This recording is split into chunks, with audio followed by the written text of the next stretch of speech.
Previous લેક્ચરની અંદર આપણે વાત કરી હતી પ્રવાહધારિત ગુચળાને સમાન ચુંબકીય ક્ષેત્રમાં રાખતા એના પર લાગતું ટોર્ક. બરાબર. ટોર્કનું ઇક્વેશન શું મેળવેલું યાદ કરો, NIA cross B. Yes, NIA ને આપણે શું બોલેલા, ચુંબકીય ડાયપોલ મોમેન્ટ M. એ સૂત્ર M ક્રોસ B પણ લખાય. મૂલ્ય જોતું હોય તો શું લખાય, NIAB sin થીટા, જ્યાં થીટા એટલે ક્ષેત્રફળ સદિશ અને ચુંબકીય ક્ષેત્ર વચ્ચેનો ખૂણો, અથવા ચુંબકીય ડાયપોલ મોમેન્ટ અને ચુંબકીય ક્ષેત્ર વચ્ચેનો ખૂણો MB sin થીટા બોલાય. મહત્તમ ટોર્ક કેટલું હતું, NIAB, એટલે મેં તમને આમ પણ યાદ રાખવાનું કીધું હતું, મહત્તમ ટોર્ક એટલે B ના. કે આજે થોડુંક ડિટેલમાં સમજી લઈએ કે ચુંબકીય ડાયપોલ મોમેન્ટ શું છે. એનું કારણ છે અને પછીના ચેપ્ટરમાં એનો યુઝ થોડો વધારે છે, એટલે ખાલી બેઝિક માહિતી પહેલા સમજી લો એના વિશે. ચુંબકીય ડાયપોલ મોમેન્ટ, દોસ્તો જેમ તમે વિદ્યુત ડાયપોલ મોમેન્ટ ભણેલા ને ચેપ્ટર નંબર 1 માં, વિદ્યુત ડાયપોલ એટલે શું અને ડાયપોલ મોમેન્ટ કોને કહેવાય યાદ કરો. ડાયપોલની અક્ષ પર અને વિષુવરેખા પર આપણે ક્ષેત્રના સૂત્ર પણ સમજેલા. તો અહીંયા ચુંબકીય ડાયપોલ મોમેન્ટ કોને કહી શકાય, તો યાદ રાખો, ચુંબકીય ડાયપોલ મોમેન્ટ કોઈ પણ વાહકમાંથી અથવા બંધગાળામાંથી વહેતો પ્રવાહ અને તેના ક્ષેત્રફળ સદિશના ગુણાકારને ચુંબકીય ડાયપોલ મોમેન્ટ કહે છે. યસ, એટલે આપણે સિમ્પલ લોજિકલી આવું લખતા હતા, m બરાબર I into a. આ જે આપણા છેલ્લા લેક્ચરમાં ઓલરેડી આવી ગયું છે, યાદ કરો, NIA. હા, જ્યાં n એટલે શું હતું, આંટાઓની સંખ્યા. કે હા, જો n આંટાવાળું ગુચળું હોય, n આંટાવાળા ગુચળા માટે આ જ ઇક્વેશન દોસ્તો તમે આમ લખી શકો, NIA. એમાં કઈ નવું નથી, n વડે ગુણી દેવાનું છે, એક આંટા માટે છે. ચાલો આનો એકમ જણાવો. ચુંબકીય ડાયપોલ મોમેન્ટનો એકમ શું થશે દોસ્તો, એમ્પિયર ઇન્ટુ મીટર સ્ક્વેર. પ્રવાહનો એમ્પિયર, ક્ષેત્રફળનો મીટર સ્ક્વેર. પારિમાણિક સૂત્ર બોલવા માંડો, m0 મીટર સ્ક્વેર એટલે L2 T0 અને એમ્પિયર એટલે A1. પારિમાણિક સૂત્રથી યાદ રાખો, ચુંબકીય ડાયપોલ મોમેન્ટની દિશા ક્ષેત્રફળ સદિશની દિશામાં. ઓકે, સદિશ રાશિ છે એટલે એની દિશા ક્ષેત્રફળ સદિશની દિશામાં. આ ક્ષેત્રફળ સદિશની દિશામાં ક્યારે, તો કે આવું ગુચળું આપ્યું હોય કે જેને ક્ષેત્રફળ હોય ત્યારે.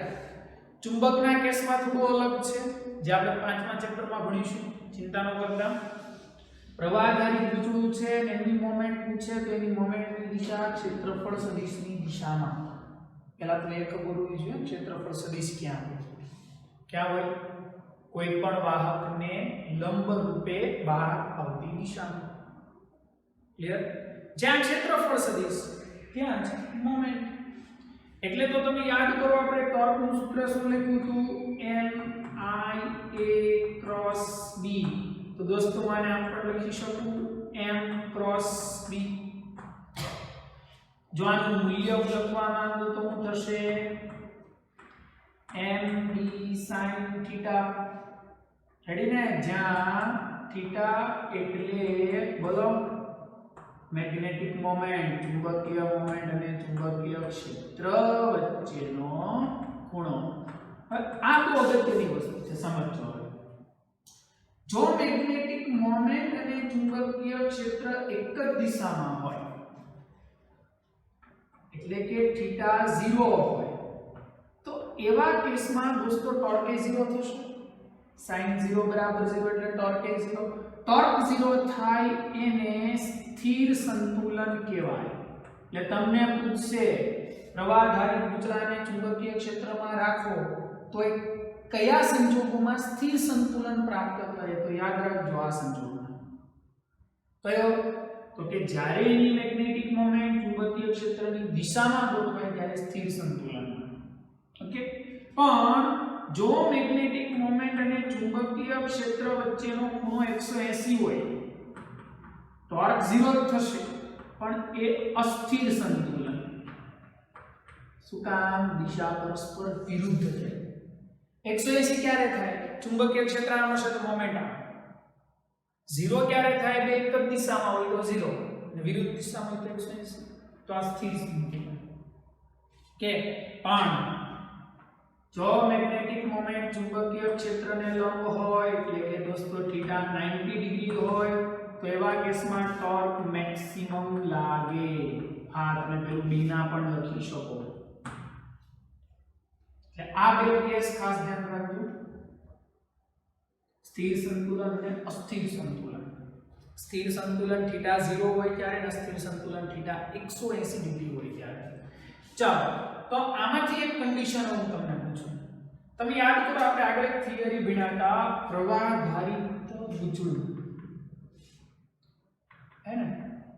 પ્રવાહધારિત ગુચળું. ચાલો હું તમને એક સવાલ પૂછું. પ્રવાહધારિત ગુચળાની અક્ષ પર ચુંબકીય ક્ષેત્રનું સૂત્ર શું હતું? યાદ કરો, આપણે નિયમની અંદર બાયોસાવરના નિયમમાં તારવેલું છે. પ્રવાહધારી ગુચળાની અક્ષ પર ચુંબકીય ક્ષેત્ર μ0 I_r² 2r² + x² raised to 3/2. યાદ આવ્યું? n હટાવો ગુચળું એટલે n વડે ગુણવાનું. r ગુચળાની ત્રિજ્યા છે, x એટલે ગુચળાના કેન્દ્રથી અક્ષ પરના બિંદુ સુધીનું અંતર. નો યાદ હોય તો થિયરી પાછી એક વખત જોઈ લેજો. ઓકે, હવે હું તમને એક સવાલ પૂછું. પ્રવાહધારિત ગુચળું છે, ગુચળામાંથી પ્રવાહ જાય છે અને એને ચુંબકીય ક્ષેત્ર ઉત્પન્ન કર્યું. એટલે ખરેખર તો એવી વાત થઈ ગઈ ને કે ગુચળું ચુંબકીય ક્ષેત્રમાં આવી ગયું. ગુચળામાંથી પ્રવાહ પસાર કર્યો એટલે એને ચુંબકીય ક્ષેત્ર ઉત્પન્ન કર્યું આજુબાજુમાં. એટલે હું વાત થઈ, ચુંબકીય ક્ષેત્રમાં ગુચળું આવી ગયું. કર્સ જો ચુંબકીય ક્ષેત્રમાં ગુચળું આવી જાય તો એનો મતલબ એવો છે કે એને ચુંબકીય ડાયપોલ મોમેન્ટ હશે. તો મારે તમને સાબિત કરાવવું છે કે પ્રવાહધારિત ગુચળું ચુંબકીય ડાયપોલ તરીકે વર્તે. કઈ રીતે વર્તે તેની જરાક સાબિતી આપો. પહેલા તો તમને ખબર પડી ગઈ કે એને ચુંબકીય ક્ષેત્ર ઉત્પન્ન કર્યું ને એમાંથી પ્રવાહ જાય છે એટલે ડાયપોલ બનશે. એ કન્ફર્મ થઈ ગયું. કઈ રીતે ડાયપોલ બને જો ચેક કરાવો, ધ્યાન આપો. ચાલો, આ મળી ગયું. હવે હું તમને એમ કહું કે આની અંદર આપણે એક કન્ડિશન લઈ લઈએ, x is very greater than r. બિંદુ ઘણે દૂર છે અને ગુચળું નાનું છે.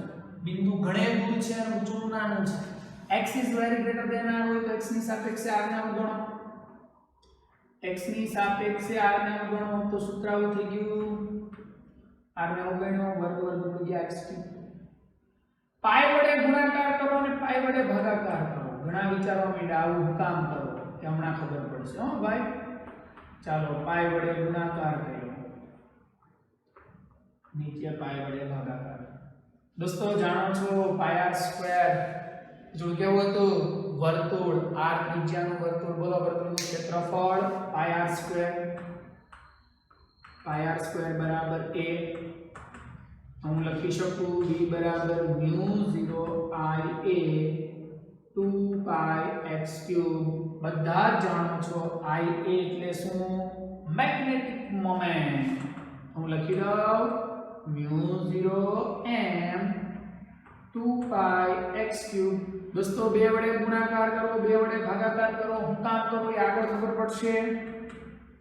જુઓ 2 μ0 m 2 ગુણ્યા 2 4, 2 ગુણ્યા 2 4, 4π/x3. સદિશ સ્વરૂપે લખો તો આવું થશે 2 4 પાઈ m બાય x ક્યુબ. મિત્રો આવું ઇક્વેશન કશે જોયું છે? યાદ કરો ના સૂત્ર ક્યાંક તો તમે જોયું છે. યસ, બોલો. ડાયપોલની અક્ષ પર વિદ્યુત ક્ષેત્ર ફરમાવો શું હતું? 2kp by z cube. બગડો k એટલે સમપ્રમાણતા અચળાંક, તો અહીંયા μ 0.4 પાઈ એટલે અચળાંક, p એટલે ડાયપોલ મોમેન્ટ, તો m એટલે મેગ્નેટિક મોમેન્ટ, z એટલે અંતર, તો અહીંયા x એટલે અંતર. થઈ ગયું સેમ. આ કોનું ક્ષેત્ર હતું? ડાયપોલની અક્ષ પર, ને આ કોનું છે? ગૂંચળાની અક્ષ પર. તો એનો મતલબ એવો થયો કે સર ગૂંચળું ચુંબકીય ડાયપોલ તરીકે વર્ત્યું તો જ આ સૂત્ર મળે, નહીંતર પોસિબલ નથી. જો આને મળતું આવ્યું, ડાયપોલની અક્ષ પર ક્ષેત્ર હતું અને આ ગૂંચળાની અક્ષ પર ચુંબકીય ક્ષેત્ર. તો આ ડાયપોલ હતી ને, તો ગૂંચળું ડાયપોલ હશે તો જ આ સૂત્ર મળી શકે, બાકી પોસિબલ નથી. તો અહીંયા તમને કમ્પેરિઝનમાં શું મળ્યું બોલો? જેમ ત્યાં વિદ્યુત ડાયપોલ મોમેન્ટ છે, એમ અહીંયા કમ્પેરેટિવલી મેગ્નેટિક મોમેન્ટ છે. અહીંયા z એટલે અંતર છે, તો અહીંયા x એટલે અંતર છે. બરાબર. બીજી વસ્તુ, જેમ ત્યાં વિદ્યુત ક્ષેત્ર છે, એમ અહીંયા ચુંબકીય ક્ષેત્ર છે. હે ને? સરખામણી જોજો. બીજું, અહીંયા જેમ સમપ્રમાણતા અચળાંક છે, એમ ત્યાં μ 0.4 પાઈ 4 પાઈ આવું લખી શકો. એટલે યાદ રાખો, શૂન્યાવકાશની પરમિએબિલિટીને સમતુલ્ય શૂન્યાવકાશની પરમિટિવિટીનો વ્યસ્ત. ફરીથી બોલું છું, ચુંબકત્વના સંદર્ભમાં શૂન્યાવકાશની પરમિએબિલિટી એને સમતુલ્ય વિદ્યુતમાં શૂન્યાવકાશની પરમિટિવિટીનો વ્યસ્ત. ભૂલાય નહીં, એમસીક્યુ પૂછશે. આવું લખશે 1/ε0 ને સમતુલ્ય ચુંબકત્વમાં ખાલી જગ્યા રાશિ હોય μ0. યાદ રહેશે દોસ્તો? ખબર પડી? યાદ રાખો, પ્રવાહધારી ગૂંચળું પણ ચુંબકીય ડાયપોલ તરીકે વર્તે, એની અક્ષ પર મોમેન્ટ આટલી હોય. તો હવે હું સાબિત નથી કરાવતો, તમે જરાક બોલો ને. વિષુવ રેખા પર, ડાયપોલની વિષુવ રેખા પર દોસ્તો વિદ્યુત ક્ષેત્ર શું હતું? kp બાય z ક્યુબ હતું. હે? તો ચુંબકીય ક્ષેત્ર μ 0.4 પાઈ m બાય y ક્યુબ અથવા x ક્યુબ, જે અંતર જે તમે જોવાનું. બસ આ એકવાર આ મળે એટલે આ મળે. તો ગૂંચળાની વિષુવ રેખા પર ચુંબકીય ક્ષેત્ર આટલું, ગૂંચળાની અક્ષ પર આટલું, વિષુવ રેખા પર આટલો. સૂત્રો યાદ રાખજો, સાબિતી જોઈ લો. 2 માર્કમાં થિયરી પૂછે, પ્રવાહધારી ગૂંચળું ચુંબકીય ડાયપોલ તરીકે વર્તે છે, સમજાવો. સમજાય? હા, મને મસ્ત સવાલ મગજમાં આવે છે, તમે વિચારી જવાબ. આપણે નાના હતા ત્યારના આવું ભણીએ છીએ કે ન્યુક્લિયસની આસપાસ વર્તુળાકાર માર્ગે ભ્રમણ કરતો ઇલેક્ટ્રોન. દોસ્તો જો, ઇલેક્ટ્રોન ભ્રમણ કરે એટલે પ્રવાહનું નિર્માણ છે. હા યાર, ઇલેક્ટ્રોનની ગતિ એટલે જ પ્રવાહ. અને વર્તુળ માર્ગે ફરે. ઓહો, પ્રવાહધારી ગૂંચળું થઈ ગયું. ઇલેક્ટ્રોન વર્તુળ ગતિ કરી, પ્રવાહ થઈ ગયો, અને વર્તુળ માર્ગે ફરે એટલે ગૂંચળું થઈ ગયું. તો પ્રવાહધારી ગૂંચળું થઈ ગયું, તેનો મતલબ એવો છે કે આ ઇલેક્ટ્રોનને પણ ચુંબકીય મોમેન્ટ હશે, મેગ્નેટિક મોમેન્ટ હશે. તો ભ્રમણ કરતા ઇલેક્ટ્રોન માટે ચુંબકીય ક્ષેત્ર અને મોમેન્ટ મારે જાણવી છે. ચાલો, જો મજા આવશે, મસ્ત વસ્તુ કહું છું, ધ્યાન આપજો. સમજો, આ આપણું ન્યુક્લિયસ, જેમાં પ્રોટોન અને ન્યુટ્રોન હોય. આ ફરતે r ત્રિજ્યાના વર્તુળમાં ઇલેક્ટ્રોન ગોળ ગોળ ફરે છે. બરાબર? વર્તુળ ગતિ કરે, ઇલેક્ટ્રોન ગતિ કરે એટલે દોસ્તો પ્રવાહનું નિર્માણ છે. આ પ્રવાહધારી ગૂંચળું થઈ ગયું. તો આને મોમેન્ટ હશે, આને પણ મોમેન્ટ હશે. પહેલા મને એ તો ચાલો આમાં નિર્માણ પામતો પ્રવાહ કેટલો? નિર્માણ પામતો પ્રવાહ કેટલો? q/t.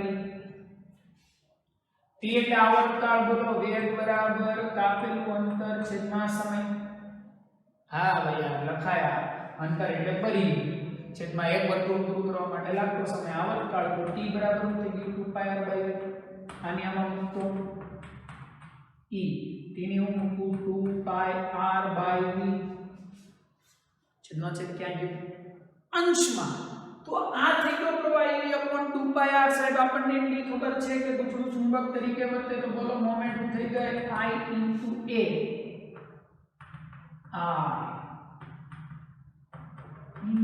I a વર્તુળ છે વર્તુળનું ક્ષેત્રફળ πr², π હેંડા r હેંડા તો બના er આ બેજાના ખાસ કોઈ પણ પરમાણુની મેગ્નેટિક મોમેન્ટ બનાવ EBR જ્યાં b એટલે ઇલેક્ટ્રોનનો વેગ r એટલે ઇલેક્ટ્રોને બનાવેલા વર્તુળમાંની ત્રિજ્યાની એટલે ઇલેક્ટ્રોનનો વિદ્યુતભાર બેજામાં નાખી દો બનાવ EBR એ ન્યુક્લિયસની આસપાસ ભ્રમણ કરતા ઇલેક્ટ્રોનની મેગ્નેટિક મોમેન્ટ શું છે મોમેન્ટ ઓકે બીજું એક કામ કરો ઇલેક્ટ્રોનના દળ વડે ગુણાકાર ઇલેક્ટ્રોનના દળ વડે ભાગાકાર કરો હું કામ કરું એ કારણમાં ચિંતા ન કરો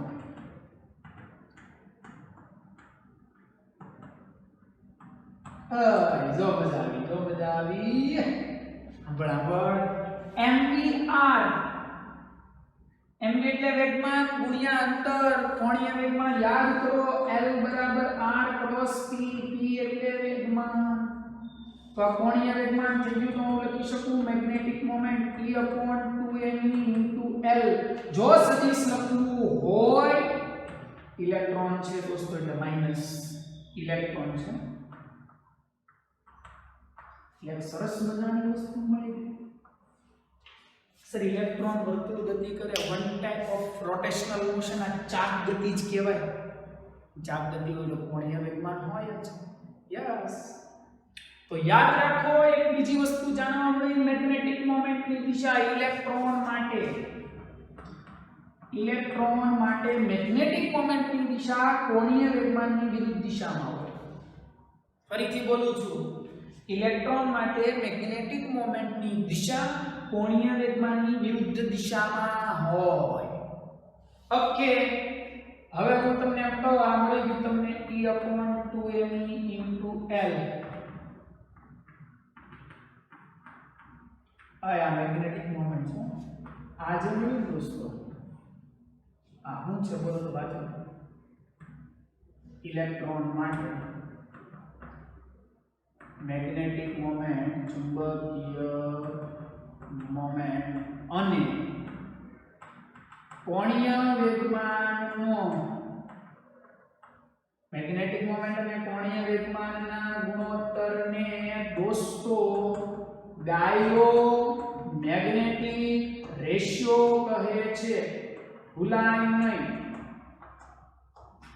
કોણીય વેગમાન મેગ્નેટિક મોમેન્ટ અને કોણીય વેગમાનના ગુણોત્તરને ગાયરો-મેગ્નેટિક રેશિયો કહેવાય તો ગાયરો-મેગ્નેટિક રેશિયો GMR એના બે સૂત્ર મેગ્નેટિક મોમેન્ટના છેદમાં કોણીય વેગમાન E/2me જે કેવો હોય અચળ હું કામ અચળ તો કે e ની વેલ્યુ 1.6 10⁻⁹ ઇલેક્ટ્રોનનું દળ 10⁻31 હવે આ એકનું બદલાય કેમ કે e તો ફિક્સ છે અને m એટલે ઇલેક્ટ્રોનનું દળ એ ફિક્સ છે જે બદલાવાનો નથી એટલે ગાયરો-મેગ્નેટિક રેશિયો કેવો છે અચળ એટલે તમને પૂછશે ન્યુક્લિયસની આસપાસ વર્તુળ માર્ગે ભ્રમણ કરતા ઇલેક્ટ્રોન માટે મેગ્નેટિક મોમેન્ટનું સૂત્ર તારવી ગાયરો-મેગ્નેટિક રેશિયો સમજાવો મોમેન્ટનું સૂત્ર ગાયરો-મેગ્નેટિક રેશિયો કોનો ગુણોત્તર છે મેગ્નેટિક મોમેન્ટ અને કોણીય વેગમાન બોલો ગાયરો-મેગ્નેટિક રેશિયોનો એકમ પૂછે તો હું લખશો કુલમ્બ પર કેજી આ ભૂલાય નહીં ગાયરો-મેગ્નેટિક રેશિયોનો એકમ ક્લિયર દોસ્તો તો ત્રણ થિયરી થઈ ગયા જોવા જાવ તો ચુંબકીય ડાયપોલ મોમેન્ટ્સનું એકમ પારિમાણિક સૂત્ર અને સ્થિતિઓ વર્ણવો પ્રવાહધારી ગુચળું ચુંબકીય ડાયપોલ તરીકે વર્તે સમજાવો ન્યુક્લિયસની આસપાસ વર્તુળ માર્ગે ભ્રમણ કરતા ઇલેક્ટ્રોન માટે મોમેન્ટનું સૂત્ર તાપમાન ગાયરોમેગ્નેટિક રેશિયો સમજાવો. ક્લિયર? ખબર પડી ગઈ? હે દોસ્તો, હવે આપણા ચેપ્ટરની અંદર એક જ ટોપિક બાકી છે, એ છે ગેલ્વેનોમીટર. શું છે? ગેલ્વેનોમીટર. એમાં 3 થી 4 થિયરીઓ છે એટલે ચેપ્ટરની થિયરીઓ પૂરી થઈ જશે. અત્યારે વિડિયોને પોઝ કરો અને આ બધી જ થિયરી વ્યવસ્થિત બુકમાં ઉતારો. ચાલો વિડિયોને પોઝ કરો અને બધી જ થિયરી વ્યવસ્થિત ઉતારી દો.